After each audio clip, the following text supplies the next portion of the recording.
ódio e as perseguições políticas, como no caso do ex-presidente Lula.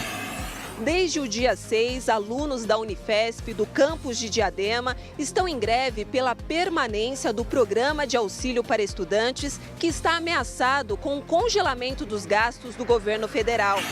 Doulas que fazem um acompanhamento durante toda a gestação estão sendo impedidas de acompanhar o trabalho de parto nas unidades de saúde aqui do Rio de Janeiro. Ministério Público vai investigar a gestão Dória Covas pela negligência com crianças e adolescentes em situação de rua na cidade de São Paulo.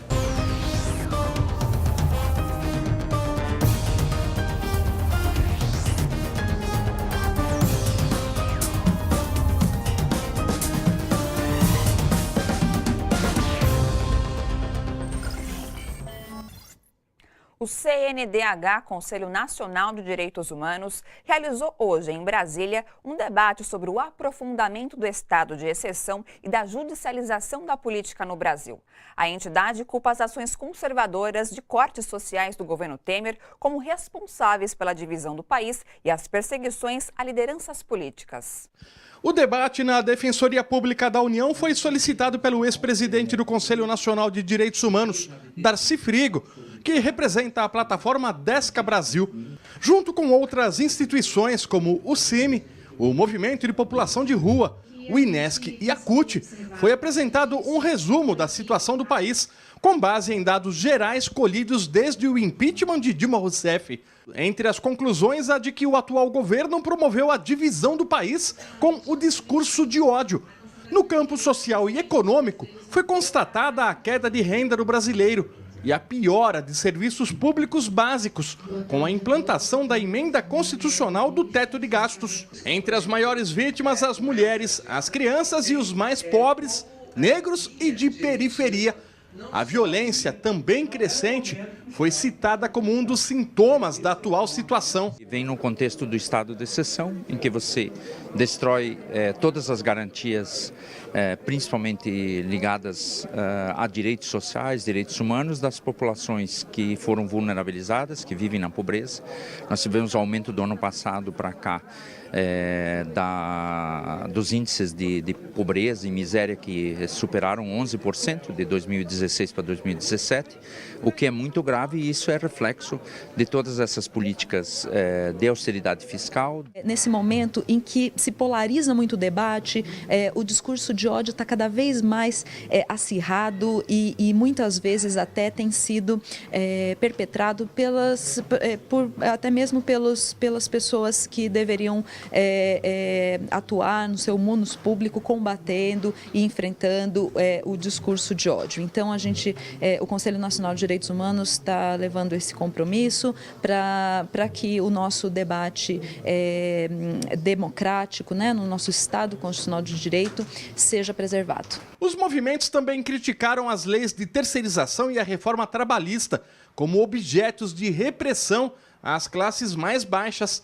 E na política, a perseguição aos que promoveram a igualdade, como o ex-presidente Lula. Você tem a perseguição política com a criminalização dos movimentos sociais e que chega ao auge com esse processo de antecipação da condenação do presidente Lula para que ele seja preso e seja impedido, inclusive, de concorrer à eleição de 2018. O objetivo é construir um documento e levar ao conhecimento de autoridades internacionais e cobrar dos candidatos à presidência o compromisso de recolocar o país nos trilhos do desenvolvimento sustentável e inclusivo. Eu acho que esse compromisso com os princípios da Constituição de 1988 tem que estar na pauta da campanha de 2018.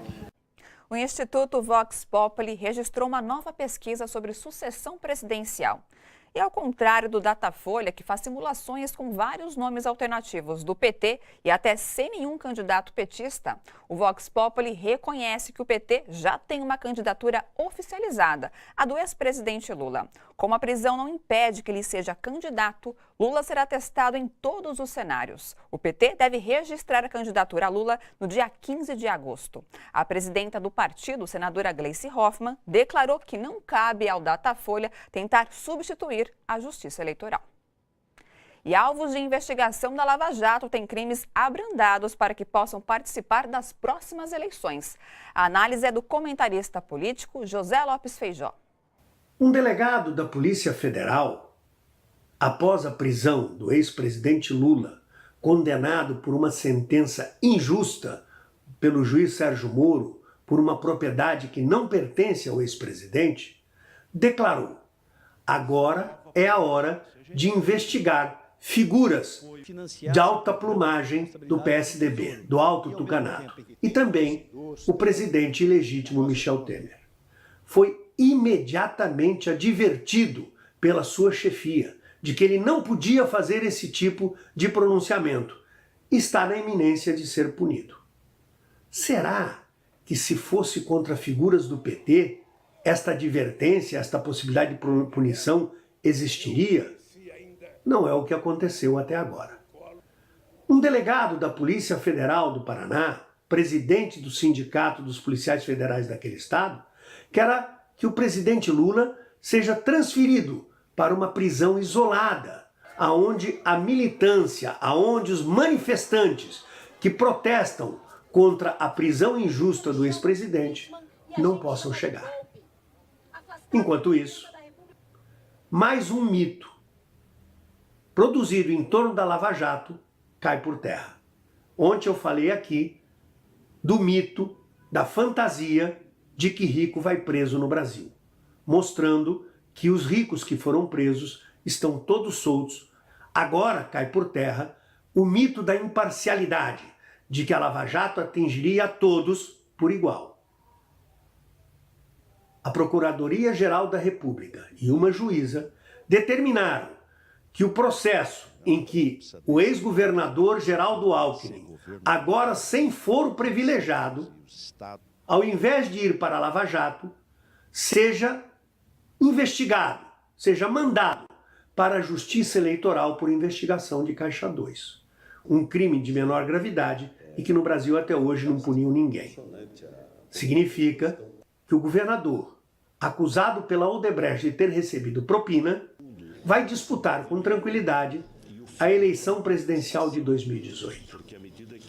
Quem quiser acreditar nos mitos em torno da Lava Jato, de que rico vai preso e que ela é imparcial, que acredite. Mas hoje eu tenho certeza que todos aqueles que não estão cegados pelas viseiras do ódio e do preconceito já entenderam que, infelizmente, a justiça no Brasil, parte dela, está sendo utilizado como um aparato de perseguição política. Os tiros contra o ônibus da caravana de Lula, disparados no último dia 27 de março, no interior do Paraná, vieram de uma fazenda de propriedade de Leandro Bonotto. Segundo a revista Carta Capital, o homem tem histórico de confrontos com o movimento dos trabalhadores sem terra. Bonotto, de 45 anos, é investigado por ameaça de homicídio a lideranças políticas locais e se manifesta abertamente contra o ex-presidente e o MST. A Delegacia de Laranjeiras do Sul investiga denúncias recebidas contra Bonotto e irá solicitar ao município vizinho os autos referentes ao ruralista. Bonotto negou envolvimento no atentado e disse que não estava na propriedade naquele momento. O veículo atingido levava jornalistas que acompanhavam a caravana. Ninguém ficou ferido. E os alunos do campus de Diadema, da Universidade Federal de São Paulo, discutem neste momento a continuidade da greve contra a ameaça de cortes das bolsas de permanência do aluno, um auxílio de no máximo R$ 746. Sem essa bolsa, muitos alunos não têm como cursar a universidade. A reportagem é de Michele Gomes. Patrícia, aluna do 4º ano do curso de Ciências Biológicas, é uma das estudantes em greve pela permanência do PAP, o Programa de Auxílio para Estudantes da Unifesp, que oferece bolsas de R$ 160 a R$ 746 para alunos de baixa renda. A estudante, moradora de Itapecerica da Serra, revela que a bolsa tem sido fundamental para a realização do curso no campus de Diadema, da Universidade Federal de São Paulo. Entrei no perfil do PAP, fiquei recebendo até o final do ano, aí tem sempre a reanálise, aí meu perfil mudou. E aí eu eu falo assim, que eu falei das minhas primeiras notas foram terríveis. Mas quando eu mudei para cá, eu acho que eu consegui recuperar tudo, assim. Com o congelamento dos gastos pelo governo Temer, todas as universidades públicas têm sofrido cortes. Na Unifesp, foi anunciada em março a eliminação de 318 bolsas do PAP. A reação dos estudantes foi imediata. Daí a Baixada Santista foi o primeiro campus a entrar em greve, em seguida Diadema. Depois eles falaram que ia ter um enxutamento no orçamento, mas não falaram na hora. Agora eles abriram um pouco o orçamento pra gente, que aonde queria ser enxutado, porque a gente quer o pagamento das bolsas, mas a gente não quer que decaia a qualidade do campus. A Unifesp recuou e anunciou que vai manter todas as bolsas, pelo menos até o fim do ano. O problema é o que vem depois. Marcos Vinícius, aluno do primeiro ano, não sabe se em 2019 receberá a bolsa de R$ 586. O dinheiro é indispensável para a permanência dele no curso. A importância da bolsa é porque ela consegue me manter na universidade, né? Eu consigo, além de ajudar em casa, né? Porque antes de eu entrar na faculdade eu trabalhava, então era uma renda para minha mãe, né? Eu consigo ajudar em casa e também consigo me manter na faculdade, que é transportes e alimentação. E para você que acompanha e gosta do seu jornal, compartilhe nas redes sociais. A TVT está também no facebook.com/redetvt, youtube.com/redetvt e o instagram.com/redetvt. E depois do intervalo, crescem as manifestações internacionais contra a prisão política do ex-presidente Lula. O seu jornal volta já.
Aumento da pobreza no Brasil. As vendas nos supermercados caíram 0,6% em fevereiro em relação a janeiro. Segundo o IBGE, em todo o setor varejista, a queda foi de 0,2%. Entre as maiores quedas está a venda de alimentos. Outra pesquisa mostra que a pobreza extrema aumentou 11,2% em 2017 em relação ao ano anterior. O levantamento é da LCA Consultores, com base em pesquisa do IBGE. O número de pessoas na miséria passou a 14.800.000 brasileiros. Um golpe cruel. E a lei que autoriza a presença de doulas, a profissional que dá suporte físico e emocional à gestante, não é cumprida no Rio de Janeiro. O desrespeito acontece desde que o prefeito Marcelo Crivella cedeu à pressão de médicos e deixou que as unidades de saúde decidissem quanto à presença delas nas salas de parto. A lei permite que as doulas acompanhem as gestantes nas consultas, exames e estejam presentes na hora do nascimento do bebê. A segurança que elas passam para as mamães tem ajudado a reduzir as cesarianas e aumentado o número de partos. Mas ainda é pouco.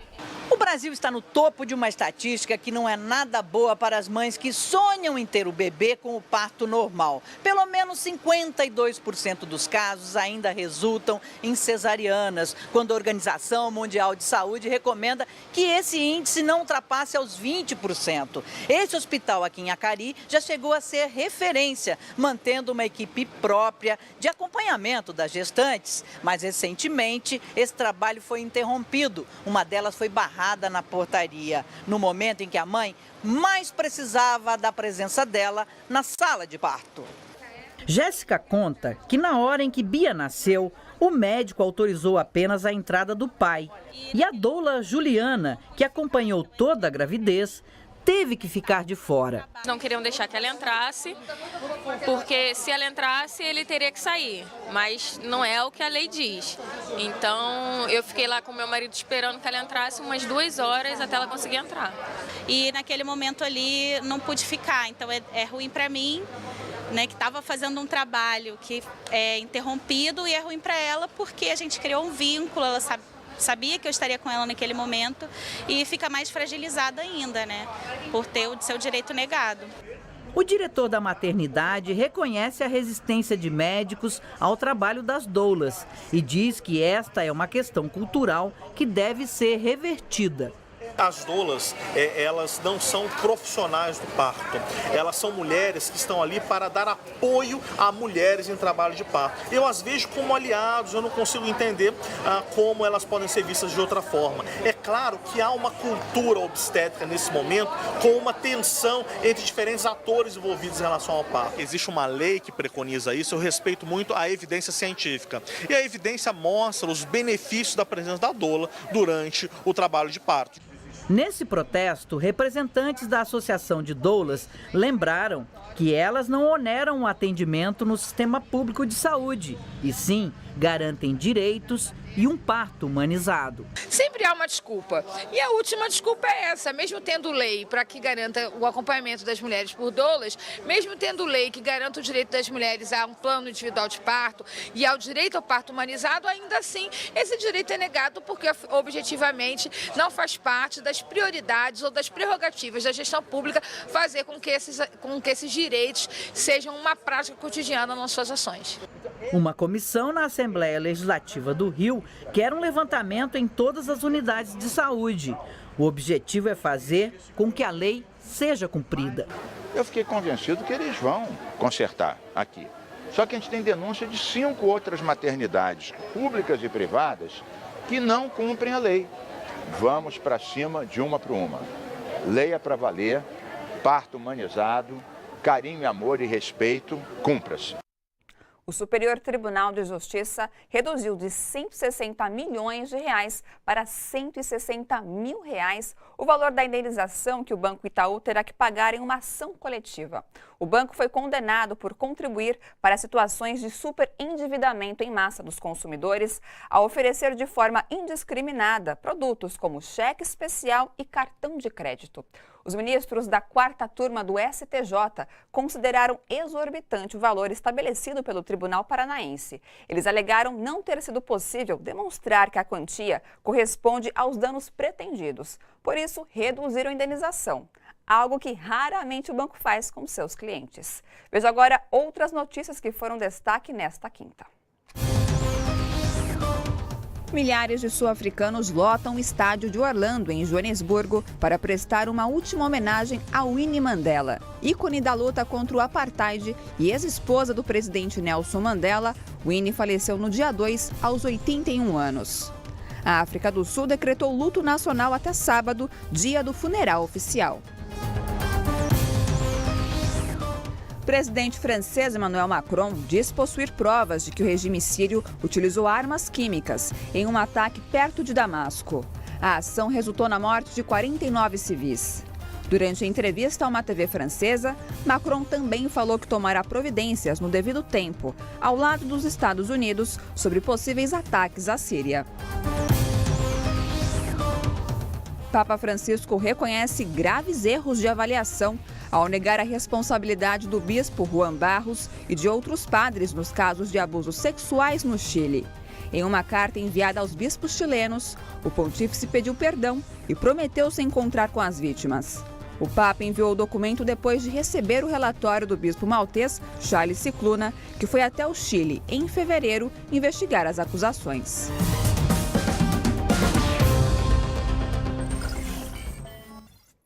A ex-presidenta Dilma Rousseff se encontrou hoje com a prefeita de Barcelona, Ada Colau. Durante o encontro, Ada criticou o autoritarismo no Brasil e a retirada de direitos dos trabalhadores desde que Dilma foi retirada do poder. A prefeita de Barcelona também defendeu a liberdade do ex-presidente Lula.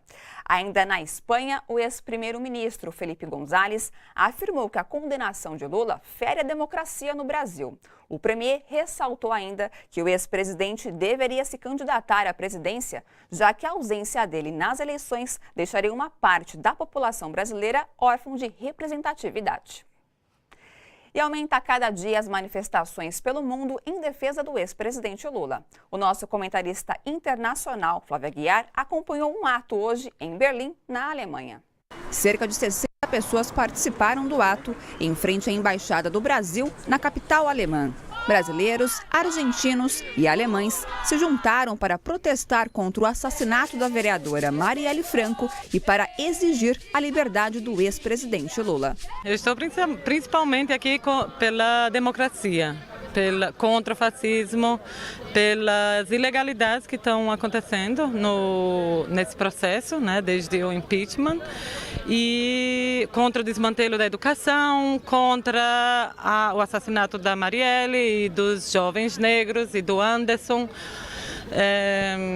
Sim, que são todos eventos que estão acontecendo como consequência de decisões de pessoas que estão no poder, contra a vontade do povo. Pessoas no mundo inteiro estão envolvidas, estão engajadas com a causa, né?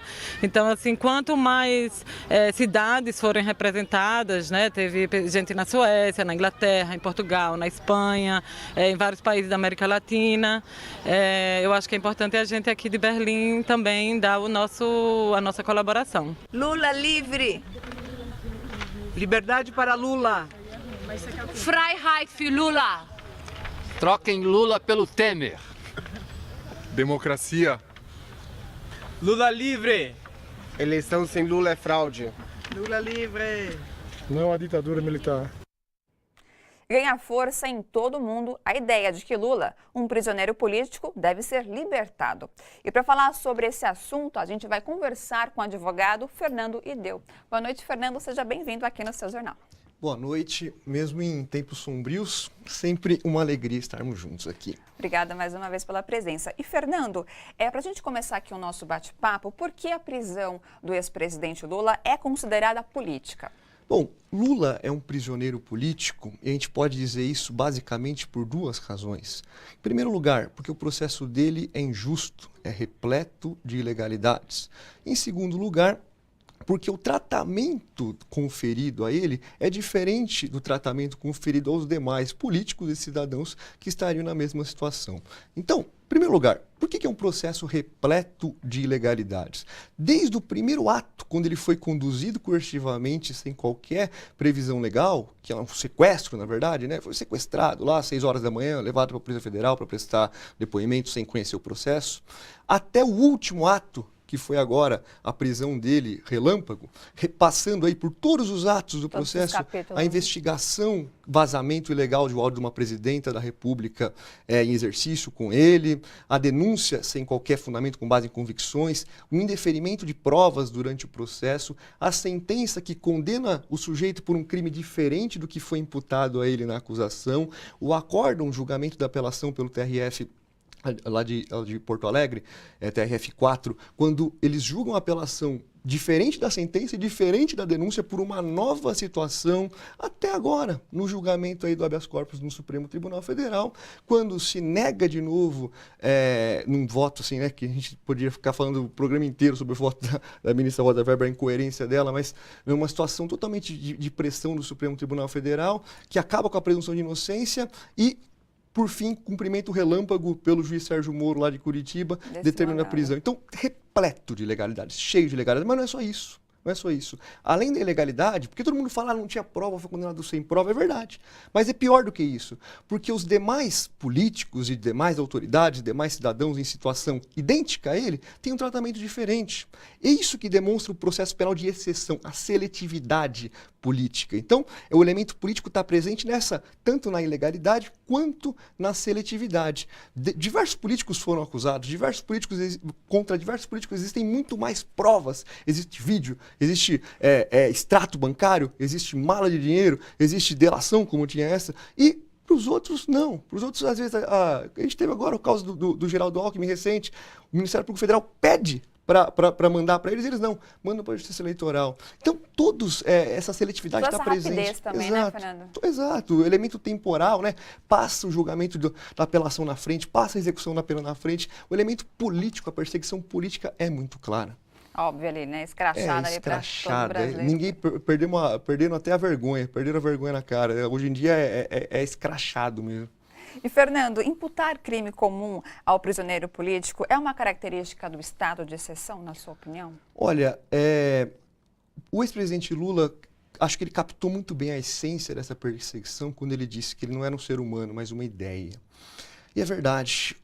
A perseguição direcionada ao Lula não é a perseguição somente a um cidadão, a um ser humano, a uma pessoa física. É a tudo o que ele simboliza, é a tudo que ele representa. A gente poderia ficar falando aqui por horas sobre o estado de exceção na contemporaneidade. Sugiro a todos que assistam a entrevista do Juca Kfouri aqui na TVT com o Pedro Serrano. O Pedro Serrano explicou exatamente como é que funciona esse estado de exceção na contemporaneidade. Mas basicamente é muito simples.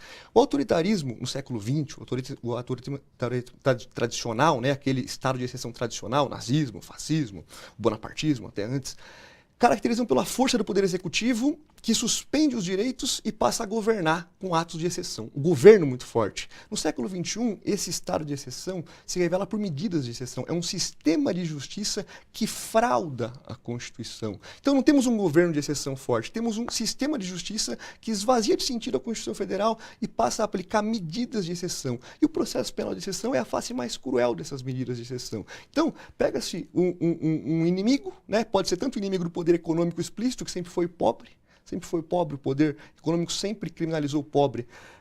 Mas agora também estende-se essa exceção para o representante do pobre. Então, na verdade, o que o ex-presidente Lula está vivendo é o mesmo processo penal que sempre foi. Para o negro da periferia, jovem, essa minoria sempre teve essa porrada do Estado. Então, ao invés da gente universalizar os direitos humanos, ao invés da gente universalizar os direitos fundamentais, não. A gente se propõe a universalizar a porrada, que nunca é universalizada, na verdade. Ela é sempre direcionada, é sempre seletiva. Só que essa seletividade que era para o pobre só, hoje em dia está sendo direcionada para o representante desse pobre. Então, o representante dessa camada mais baixa da população, para essa camada inferior, para os excluídos. Então, é por isso que o processo penal de exceção se revela como fraude. Ele só tem a maquiagem de processo, no fundo é uma perseguição política e autoritária contra o inimigo. Fernando, você acredita que talvez se as ADCs tivessem sido pautadas anterior ao julgamento do habeas corpus, o cenário hoje seria diferente? Porque muito se falou, né, dessas ações declaratórias. Acredito. O que houve, na verdade, né? Houve um golpe, né? Um golpe no Supremo Tribunal Federal em 2 atos. Primeiro ato, do ministro Fachin. O julgamento deveria ter sido realizado pela turma. Não tinha razão para ir para o plenário. O erro começou Isso. Se fosse pela turma, a ordem seria deferida. Tinha ganho habeas corpus. Por quê? Porque na turma prevalece o entendimento de que a presunção de inocência vale. Esse foi o primeiro golpe. Tirou da turma, jogou no plenário. O segundo golpe foi da presidenta, da ministra Carmen Lúcia. Ela passou o habeas corpus na frente da ADC. Para quê? Para pressionar a ministra Rosa Weber. Então, a ministra Rosa Weber sofreu pressão da mídia, da Rede Globo, bateu lá na porta dela, fez pressão, dos militares. O general fez pressão, e todo esse aparato do poder neoliberal, do poder econômico, estava pressionando a ministra Rosa Weber. E o voto dela, a gente nem precisa dizer nada, é só aquele resumo, né? Ela diz em síntese, eu tenho um entendimento, mas vou votar contrariamente ao meu entendimento para respeitar uma maioria. Que só é a maioria porque eu estou votando diferente. Ou seja, é a contradição em si mesmo. Carece de qualquer elemento lógico, mas tem toda essa maquiagem, né, de legalidade para ocultar mesmo esse golpe, para ocultar mesmo essa perseguição ao inimigo. Perfeito. Bom, Fernando, agradeço mais uma vez sua participação aqui no seu jornal e os seus esclarecimentos. Sempre um prazer, contem comigo. E você acompanha agora como fica o tempo nesta sexta-feira em São Paulo e outras cidades. Tempo parcialmente nublado e abafado nesta sexta-feira em São Paulo. Máxima de 27 graus e mínima de 19. Não chove. Umidade relativa do ar em média de 80%. Índice ultravioleta muito alto. Em São Bernardo do Campo, variação de nuvens com aberturas de sol durante o dia, sem chuva. Máxima de 27 e mínima de 19 graus. Mesma situação em Mogi das Cruzes. Sol entre nuvens e temperatura elevada, sem previsão de chuva. Máxima de 29 graus e mínima de 19. Já em Brasília, céu encoberto com pancadas de chuva a qualquer hora do dia. Máxima de 25 e mínima de 16 graus.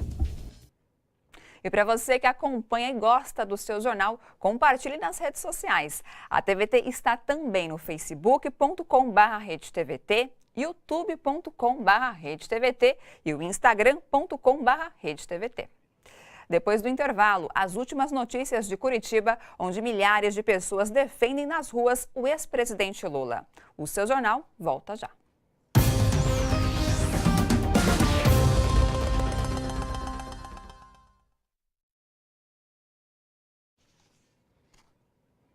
Olá, pessoal, tudo bem? Excelente noite para todos que nos acompanham através das redes sociais. Eu vou ler o comentário da Sandra Silva, Rio de Janeiro. Transferência de Lula para o Exército só prova que estamos numa ditadura disfarçada. Preso político, sim. O Fausto e Selma pelo YouTube. O mundo já compreendeu o golpe e grita, Lula livre. A Fátima Vaz, Salvador. O mundo de olhos atentos para o escárnio, para os desmandos dos nossos direitos, por um judiciário imoral e principalmente por uma mídia suja golpista. O Carlos Alberto dos Santos também pelo YouTube. Mais de 1 milhão de pessoas foi lançada na indigência em 2017. Parabéns Lava Jato, parabéns Globo, parabéns Temer. E a Lia Ribeiro de Souza. As doulas trazem segurança à gestante e facilitam o parto humanizado. Daqui a pouco eu volto com mais comentários.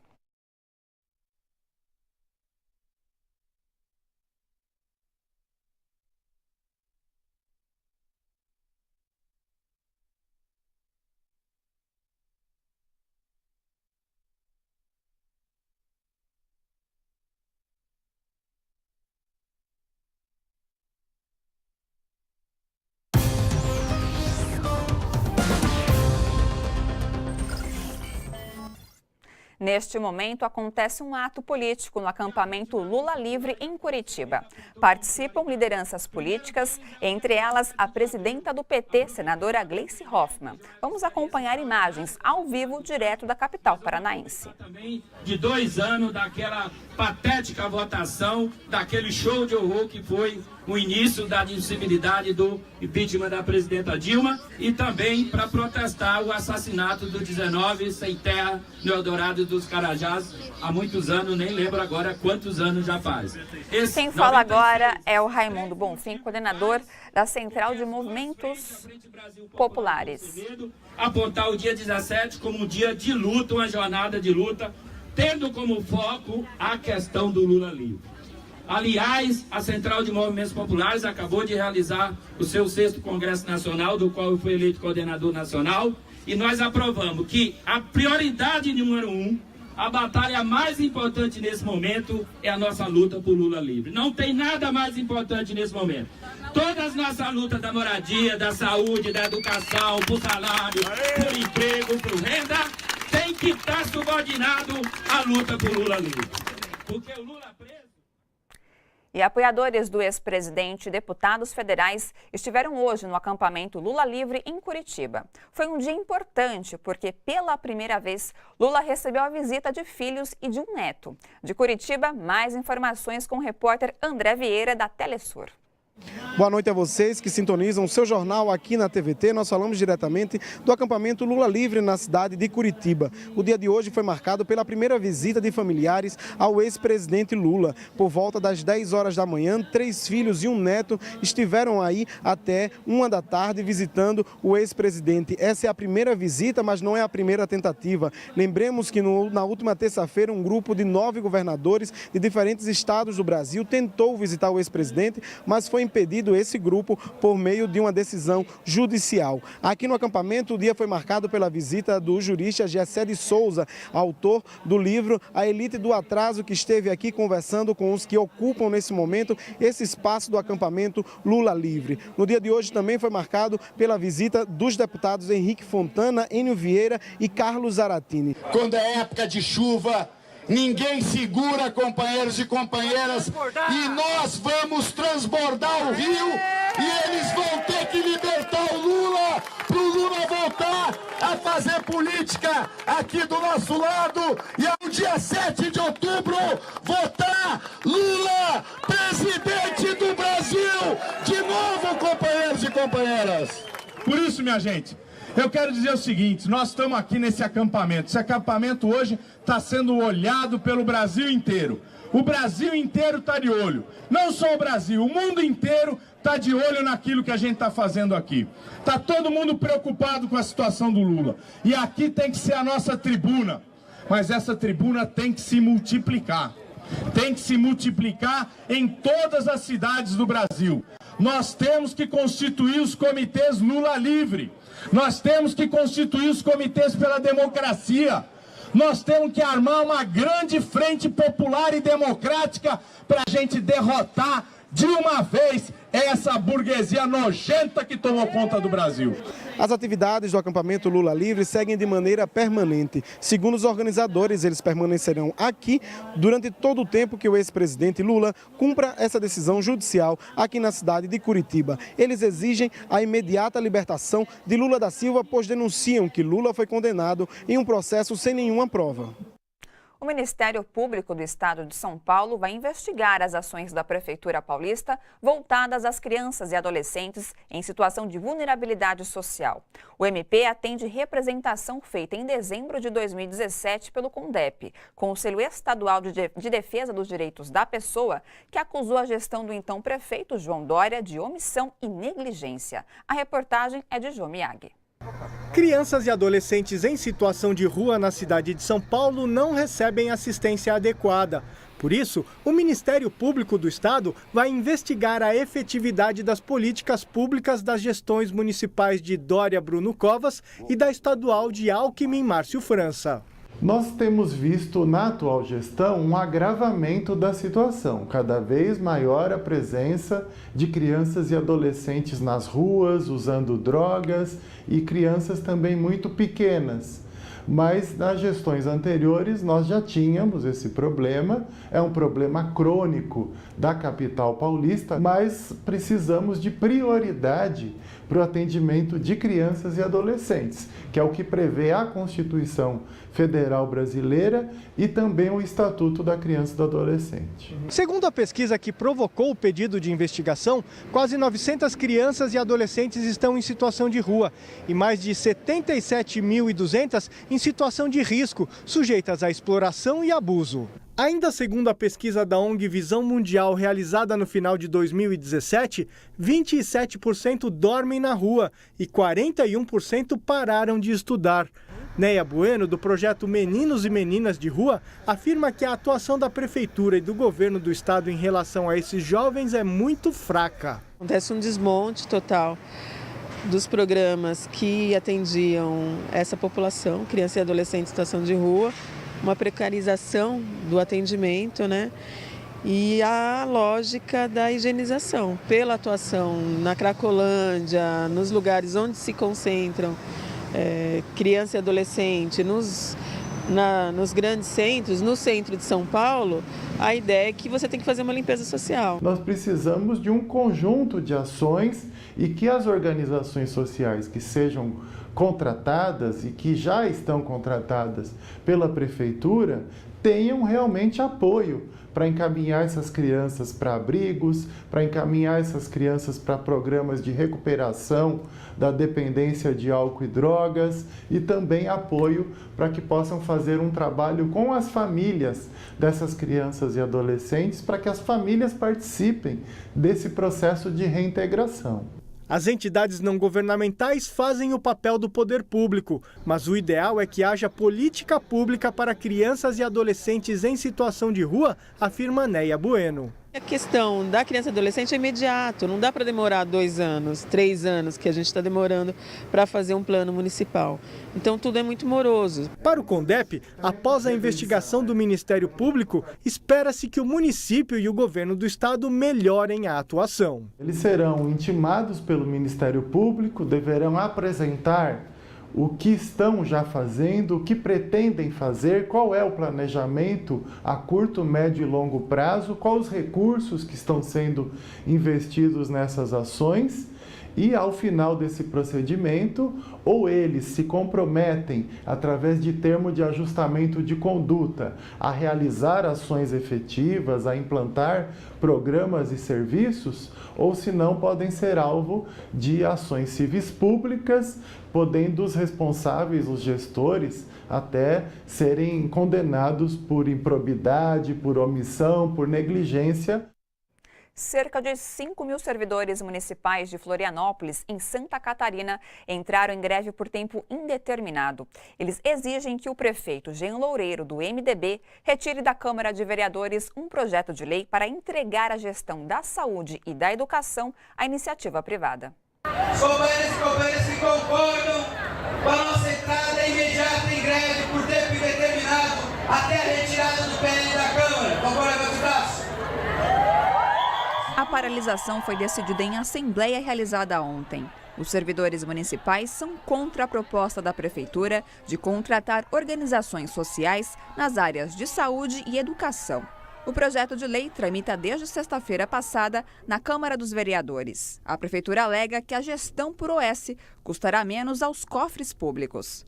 Segundo o sindicato da categoria, a privatização abre brecha para a cobrança dos serviços públicos. A privatização dos serviços públicos deixa a população refém dessas empresas que vão passar a administrar os serviços, e a gratuidade do serviço está em questão. Começa por aí, porque todas cobram taxas, as chamadas taxas administrativas, que são o lucro delas. E quando você coloca o lucro nessa discussão, a gente tem preocupação com a qualidade dos serviços prestados. E quando você coloca uma empresa para administrar o serviço público, a preocupação dela é evidente que vai ser com o lucro também que ela vai ter a partir do serviço que ela está fazendo. A gente vai colocar a educação e a saúde pública do município, que hoje são referência, numa condição de mercado, de lucro.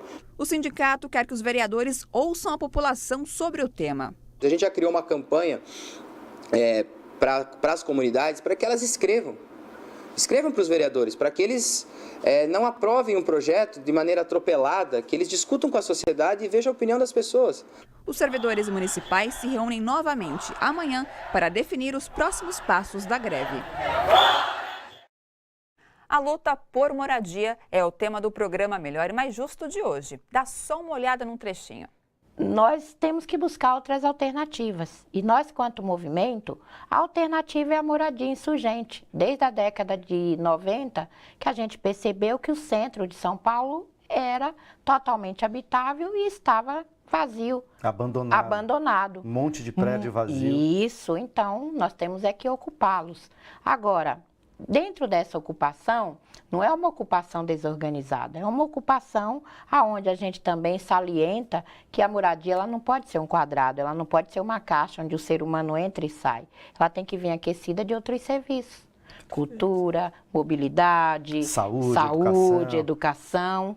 E por esses governantes que adentram, que têm um instinto liberal capitalista, que não é o liberal social, ele vem com um desagravo muito grande, que é justamente o corte das políticas públicas, né? Você assiste o programa Melhor e Mais Justo logo mais às 9 horas aqui na TVT. E cresce o movimento internacional para que o ex-presidente Lula receba o Prêmio Nobel da Paz. O egípcio Mohamed El Baradei, que recebeu o prêmio em 2005, também aderiu à campanha. O movimento para que Lula receba o Nobel da Paz foi lançado pelo argentino Adolfo Pérez Esquivel, vencedor do prêmio em 1980. Até agora, mais de 210 mil pessoas já assinaram o documento. E você também pode assinar pelo site change.org. E a gente volta ao acampamento Lula Livre em Curitiba. Vamos acompanhar imagens ao vivo da capital paranaense. Aliás, o pessoal está entrando na casa dele, tomando banho, ligando o carregador de celular. A mulher dele diz assim, olha, são 400 por dia aqui que vem carregar. Neste momento, quem fala é a presidenta do PT, a senadora Gleice Hoffmann. Então pensa a solidariedade dessa gente, a beleza que é isso de estar aqui. Né? Palmas para ele. E vários que estão aqui recebendo as caravanas e dizendo, olha, nós estamos juntos na luta, a gente acredita no Lula, a gente gosta dele e sabe o que ele significou para o Brasil. Isso é muito importante.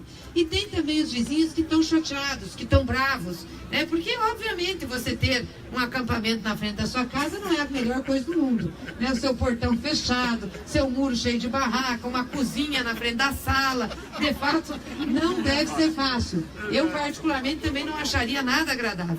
Mas a gente não está aqui porque a gente quer, não está aqui para infernizar o vizinho, não está aqui para deixar vocês com raiva. A gente está aqui por uma necessidade. Trouxeram o Lula para cá, nós viemos para cá. Para onde levarem o Lula, nós iremos. Nós só desistiremos quando liberarem o Lula. Agora, também é uma oportunidade para vocês pararem e escutarem um pouco o que nós estamos falando. Porque eu entendo, às vezes as pessoas têm raiva do Lula e têm raiva da... E o seu jornal termina aqui. Você fica agora com o programa Artivismo. E logo mais, às 9 horas, você acompanha o Melhor e Mais Justo. Uma boa noite a todos e a todas e até amanhã. E a luta continua.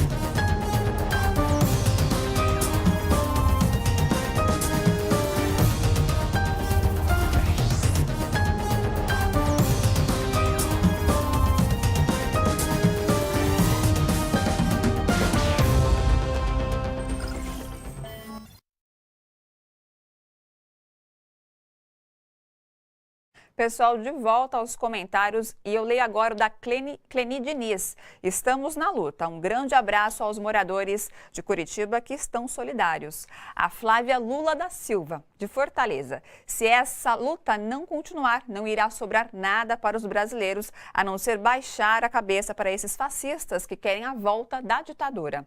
E a Cláudia Lula Jafé, Rio de Janeiro, orgulho da nossa esquerda unida. E a Aparecida Catarina escreveu: povo unido não será vencido. Respeitem nossa democracia. Eu agradeço a todos pela companhia, pelos envios dos comentários. Continue participando. Amanhã não se esqueça, tem mais jornal a partir das 7 da noite. Beijo grande, até lá.